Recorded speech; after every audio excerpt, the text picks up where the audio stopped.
Vous avez suivi après le développement qu'il y a eu. On se retrouve aujourd'hui, comme vient de le dire notre collègue honorable député Mme Diallo Bathily. Nous nous prononçons déjà sur la situation que nous connaissons tous.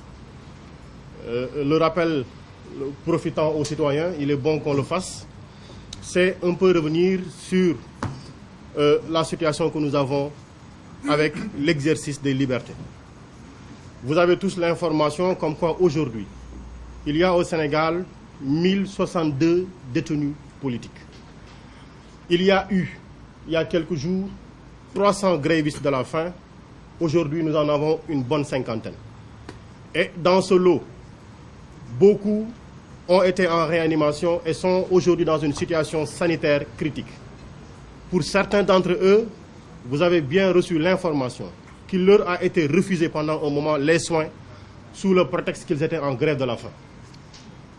Et le constat global, c'est que on parle bien de la situation des grévistes de la faim, mais on ne l'a pas encore abordé sous le lien holistique pour savoir quelle en est la cause et quelles peuvent en être les conséquences. On pose la question sous le simple prisme pour nous faire voir que, aujourd'hui, le gouvernement du Sénégal pousse les détenus politiques à exercer la seule méthode de résistance qui leur est offerte. Parce que vous savez tous qu'en prison, on ne peut pas organiser de marche. En prison, on ne peut pas organiser de manifestations. On ne peut pas organiser de sitting.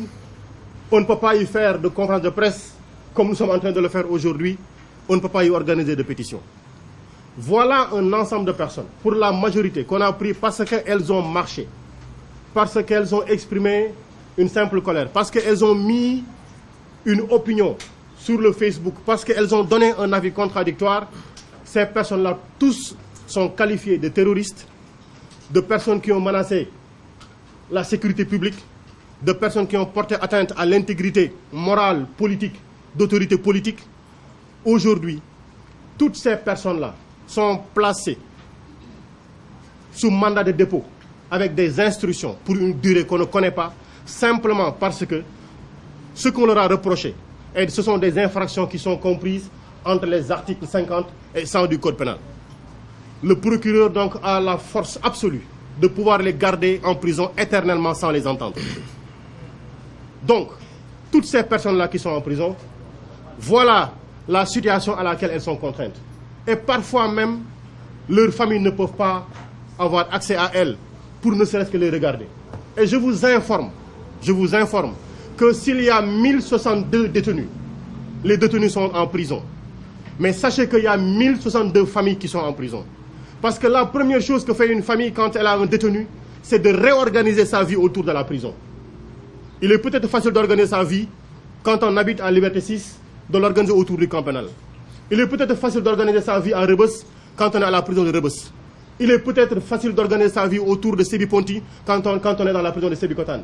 Mais des familles qui viennent de loin, qui ont des détenus à Sébikotane, des familles qui viennent de loin pour voir les détenus au niveau de la prison de Rebeuss, voilà la situation à laquelle les familles sont contraintes. Et ça doit nous poser question. Et aujourd'hui, même le droit de visite est difficilement exerçable pour la bonne et simple raison qu'il y a tellement de familles qui sont restées très longtemps sans voir leur père, leur enfant, leur oncle, leur tante, etc. ou leur sœur. Donc, et à côté de ci, il y a le cas, on peut le citer, de Ngagne Demba Touré, le célèbre jeune, 24 ans, exilé politique.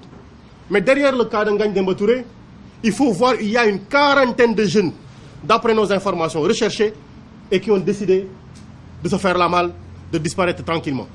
40 jeunes. C'est des familles encore qui vivent autour de ces situations-là. Il y a aujourd'hui cette chasse aux militants, parce que nous avons appris hier par des Sénégalais de la diaspora qu'il y a une liste de citoyens sénégalais vivant dans la diaspora qui a été déposée à l'aéroport, et vous avez su très souvent des informations sur la situation de Sénégal de la diaspora qui sont venus dans le pays et qui, au moment de rentrer, ou qui sont arrivés à l'aéroport, au moment de rentrer dans le pays, ont été arrêtés parce qu'on leur a reproché des opinions qu'elles ont émises sur la situation du pays. Mais derrière cette situation, que nous tous nous constatons, la situation de la restriction absolue des libertés, et qui ne nous épargne pas, nous, groupe parlementaire régulièrement organisé, vous avez été informés que vendredi passé, nous avons voulu tenir une conférence de presse pour nous exprimer sur le travail parlementaire. Cela nous a été interdit et le siège du PUR, là où nous voulions le faire, a été barricadé. Aujourd'hui, nous nous retrouvons au siège du PRP, le fameux siège toujours barricadé. D'ailleurs, la gendarmerie doit commencer à payer le loyer parce qu'ils barricadent le siège pendant de très longs jours. Donc ils doivent participer au paiement de la location parce que c'est eux qui bénéficient du siège. Mais ce qu'il y a lieu de dire aujourd'hui, c'est que la résistance démocratique, parce qu'aujourd'hui dans ce pays, on interdit absolument de parler de résistance, de combat, de lutte. Il faudra chercher les bons épithètes. On précise bien, aujourd'hui, la résistance démocratique des Sénégalais, aussi bien de l'intérieur que de la diaspora, nous permet de récupérer des espaces de liberté. Et aujourd'hui, notre présence dans ce siège ici n'est pas un cadeau qui nous est fait. C'est la somme de tous les combats qui sont aujourd'hui en train d'être menés par la société civile, par des intellectuels que d'aucuns qualifient de politiques. Mais la nature de l'intellectuel, on le connaît. C'est des intellectuels qui émettent des avis objectifs sur ce qui est en train de se passer.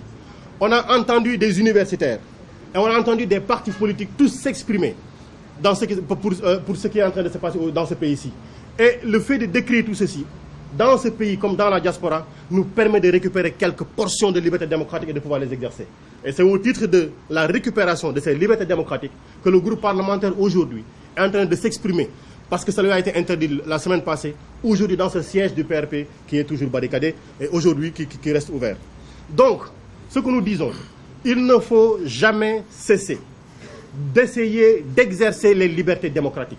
Il faut écrire, il faut demander des autorisations de marche, il faut informer la société internationale, il faut informer la communauté internationale, il faut continuer ces activités-là pour nous permettre de pouvoir encore et encore récupérer toutes ces portions de liberté démocratique qui nous ont été confisquées. Et pour conclure sur ce point, il y a le point essentiel. Vous le savez tous, tout ce qui est en train d'être organisé aujourd'hui au Sénégal est en train d'être organisé autour de la prochaine élection présidentielle. L'occasion de dire que Ousmane Sonko restera et est le candidat unique du parti PASTEF. On va dire l'ex-parti PASTEF, je dis bien Ousmane Sonko reste et restera le candidat unique du parti PASTEF et de la coalition qui s'organisera autour de ceci. Mais il est important que l'on sache que pour y aller, nous avons besoin de poser la question de l'accès, d'un accès transparent et uniforme au fichier électoral. Nous avons besoin que la question de la transparence du vote, avec la désignation d'une autorité impartiale, soit définitivement réglée. Parce qu'aujourd'hui, nous allons le dire, le ministre de l'Intérieur ne peut pas, de manière impartiale, être celui qui organise la prochaine élection présidentielle. Voilà pourquoi nous disons qu'il nous faut une autorité impartiale pour nous permettre d'avoir des élections transparentes dans ce pays-ci. Et cela nous permet d'embrayer sur le deuxième point présenté par notre sœur, honorable député Ndialou Bathily, c'est la question de la situation des Sénégalais. Nous avons été hier à Fass Boye pour présenter les condoléances. Le constat absolu que nous n'avons pas manqué de présenter sur place, c'est que des jeunes ont pris la mer pour aller chercher un meilleur vivre, pour abandonner un pays, le pays sinon le plus riche de la planète, avec toutes les ressources.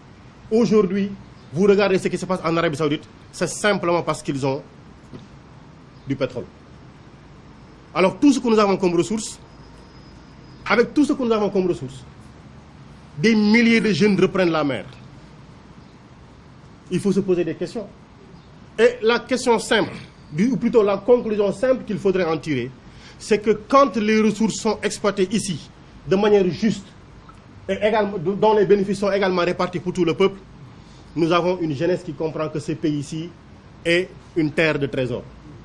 Mais quand les ressources sortent du pays, sans qu'on leur ait la possibilité de poser des avis sur l'égale distribution des bénéfices pour ces ressources-là, il faut comprendre que les jeunes ne font que suivre leurs ressources.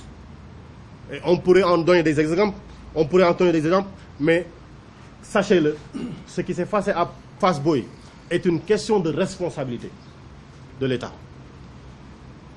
Et nous demandons sur ça la libération de tous les jeunes qui ont été arrêtés parce que ces jeunes-là ont voulu demander à l'État de sortir et de s'exprimer sur la situation des jeunes disparus. Et demander à la suite de ceci la libération de la totalité des détenus politiques au Sénégal. Et quand je parle des détenus politiques, le plus célèbre, le plus connu aujourd'hui, est bien le président Ousmane Sonko. À côté de cette situation, il y a la situation de l'exercice des libertés. Il y a la situation de la cherté du coût de la vie. Guy Marius Sagna a eu une formule bien indiquée de sortir avec 2 oignons. Je lui avais demandé d'en ramener, peut-être qu'il a oublié ou qu'il n'y a plus d'oignons chez lui. On n'a pas pu ramener des oignons, hein. Mais la vie coûte cher. L'électricité coûte cher. On peut donner des exemples et des exemples. Et aujourd'hui, les véritables débats dans ce pays auraient dû être ces questions-là. Mais on nous contraint à nous battre pour permettre à un opposant d'exercer ses libertés démocratiques sous le joug d'une grande manipulation. Et cette situation de la vie des Sénégalais nous amène encore à donner juste un exemple sur la situation du monde agricole. Est-ce que vous savez qu'aujourd'hui, pour la population rurale, on leur donne 2 kg d'engrais par personne imposable. 2 kg d'engrais. Ça veut dire quoi? Ça veut dire que pour qu'une famille puisse avoir 50 kg d'engrais, il faut que la famille soit composée de 25 personnes imposables. Et sachez que si 1 hectare, pour 1 hectare, il faut 150 kg d'engrais, faites la multiplication, il faut 75 personnes pour une famille pour mettre de l'engrais sur un champ de 1 hectare. Alors qu'on nous déclare bien que le budget pour la campagne agricole pour cette année-ci est de 100 milliards. Posez-vous des questions. Et ce que je dis là est vérifiable dans la commune de Diamal. Parce qu'ils vont dire non, ça c'est pas vrai. Ils vont nous amener des gens qui vont nous dire, mais qui vont nous apporter la contradiction. Allez-y à Diamal, dans la commune de Diamal, dans le département de Birkelane, vous vérifierez ces informations-ci. Et au titre de ces mêmes situations, on aurait pu prendre la situation des licences de pêche, des licences de pêche. La situation des ressources minérales, minières. On aurait pu en prendre encore des exemples. C'est simplement pour dire que ce que nous avons aujourd'hui doit nous poser d'amples questions. On n'a plus le droit d'exercer nos libertés démocratiques. On n'a plus le droit d'exprimer nos contradictions. Et pendant ce temps aussi, on nous ôte la liberté de vivre dans le bonheur dans ce pays-ci, parce qu'il n'y a pas d'emploi, parce que l'agriculture n'est pas soutenue, parce que. Voilà en somme ce pourquoi nous avions dit que nous rencontrerons aujourd'hui la presse pour poser ces jalons-ci et leur dire voici les informations que nous voulions partager avec vous. Nous vous remercions.